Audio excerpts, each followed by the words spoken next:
নমস্কার বন্ধুরা, আমি অরিন্দম চলে আসলাম আজকে এই মুহূর্তে বিরাট বড় একটা ডিএ আপডেট নিয়ে। কতজন ডিএ প্রাপক রয়েছেন সব দপ্তরের কাছে হিসাব চাইল নবান্ন।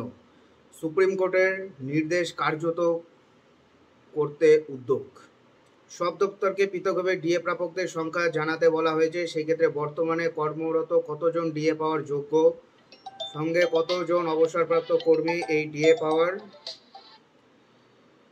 আওতাভুক্ত তা সব দপ্তরকে জানাতে হবে। গত 16ই মে সুপ্রিম কোর্টে রাজ্যে মহার্ঘ ভাতা সংক্রান্ত মামলায় সরকারি কর্মচারীদের বকেয়া ডিএর 25% মিটিয়ে দেওয়ার নির্দেশ দিয়েছিলেন। ওই নির্দেশে বলা হয়েছিল আদালতের নির্দেশে 6 সপ্তাহের মধ্যে রাজ্য সরকারকে ওই পরিমাণ বকেয়া মিটিয়ে দিতে হবে। সম্প্রতি রাজ্যের অর্থ দপ্তর জানতে চেয়েছে রাজ্যের সমস্ত দপ্তরে কতজন মহার্ঘ ভাতা প্রাপক রয়েছেন। যে পদক্ষেপ থেকে মনে করা হচ্ছে মোট বকেয়া 25% মিটিয়ে দেওয়ার প্রস্তুতি নিতে শুরু করে দিয়েছে নবান্ন। বর্তমানে রাজ্য সরকার বিভিন্ন দপ্তরে কর্মরত সরকারি কর্মচারীদের 2.5 লক্ষের কিছু বেশি। এছাড়াও রাজ্যের স্কুল শিক্ষকের সংখ্যা প্রায় 3,80,000। বিভিন্ন পঞ্চায়েত, পুরসভা, পুর নিগম সহ সরকার পোষিত শাসিত সংস্থায় কর্মরত কর্মচারীদের সংখ্যা প্রায় 1 লক্ষ। সব মিলিয়ে মোট 8 লক্ষ কর্মচারী ওই বকেয়া ডিএ পাওয়ার যোগ্য। অবসরপ্রাপ্ত কর্মচারীরাও ডিএ প্রাপকদের তালিকায় রয়েছেন। সব মিলিয়ে 10 লক্ষে পৌঁছে যেতে পারে বলেই দাবি করছে বিভিন্ন সরকারি সংগঠন। এমতায় অবস্থায় দপ্তরকে পৃথকভাবে ডিএ প্রাপকদের সংখ্যা জানাতে বলা হয়েছে। সেক্ষেত্রে বর্তমানে কর্মরত কতজন ডিএ পাওয়ার যোগ্য সেটা তো বটেই, তার পাশাপাশি কতজন অবসরপ্রাপ্ত কর্মী ওই ডিএ পাওয়ার আওতাভুক্ত তা সমস্ত সরকারি দপ্তরকে জানাতে হবে। কারণ বুদ্ধদেব ভট্টাচার্য মুখ্যমন্ত্রী থাকাকালীন 2009 সালে পঞ্চম বেতন কমিশনের অধীনে জারি হওয়া রোপার মেয়াদ শেষ হয়েছে 2019 সালে। তাই 2019 সালের পর পশ্চিমবঙ্গে সরকারি চাকরিপ্রাপ্ত কোনো সরকারি কর্মচারী 25% ডিএ পাবেন না, যারা 2009 সাল থেকে বা তার আগে চাকরিতে কর্মরত রয়েছেন বা কর্মরত ছিলেন। শুধু তারাই এই 10 বছরের সময়কালে বকেয়া থাকা ডিএ সুবিধা পাবেন।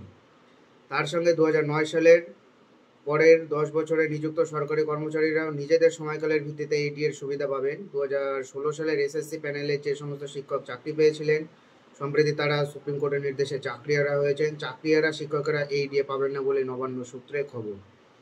সিপিএম সমর্থিত সরকারি কর্মচারী সংগঠন কোঅর্ডিনেশন কমিটির তরফে মুখ্যমন্ত্রী মমতা বন্দ্যোপাধ্যায়কে দ্রুত বকেয়া ডিএ 25% মিটিয়ে দেওয়ার চিঠি দেওয়া হচ্ছে। কোঅর্ডিনেশন কমিটির নেতা বিশ্বজিৎ দত্ত চৌধুরী বলেন, বর্তমানে রাজ্য সরকার সরকারি কর্মচারীদের প্রাপ্য ডিএ থেকে বঞ্চিত রেখেছে দীর্ঘদিন। তাই আমরা বাধ্য হয়ে আদালতের দ্বারস্থ হয়ে নিজেদের দাবি আদায়ের জন্য লড়াই করছি। সুপ্রিম কোর্টের নির্দেশে মোট বকেয়া 25% দেওয়ার কথা বলা হয়েছে। সেই নির্দেশের পর থেকে রাজ্য সরকার এখনও কোনো পদক্ষেপ করেনি। এখন রাজ্য সরকার কোথায় কী খোঁজখবর নিচ্ছে তা জানি না। আমরা আমাদের অধিকার পাওয়ার দাবিতে আবার মুখ্যমন্ত্রীকে চিঠি দিচ্ছি। স্কুল শিক্ষক সংগঠনের সঙ্গে বঙ্গীয় শিক্ষক ও শিক্ষাকর্মী মঞ্চের স্বপন মণ্ডল বলেন, কে কোথায় কী খোঁজ নিচ্ছে আমরা বলতে পারবো না, তবে আদালতের নির্দেশের 6 সপ্তাহের মধ্যে আমাদের বকেয়া ডিএ 25% সরকারকে দিতেই হবে। ইতিমধ্যে 2 সপ্তাহের বেশি সময় কেটে গেছে। অন্যদিকে তৃণমূল সমর্থিত রাজ্য সরকার কর্মচারী ফেডারেশন আহ্বায়ক প্রতাপ নায়েক বলেন, আমাদের মুখ্যমন্ত্রী আইনত বকেয়া ডিএ নিয়ে যে সিদ্ধান্ত নেবেন সেই সিদ্ধান্তকে ফেডারেশন সমর্থন জানাবে। এটাই হলো আজকের আপডেট। এর আপডেট পাওয়ার জন্য চ্যানেলটা সাবস্ক্রাইব করে আমাদের পাশে থাকুন। দেখা হচ্ছে পরে ভিডিওতে। ভালো থাকবেন সবাই। নমস্কার, জয় হিন্দ, বন্দে মাতরম।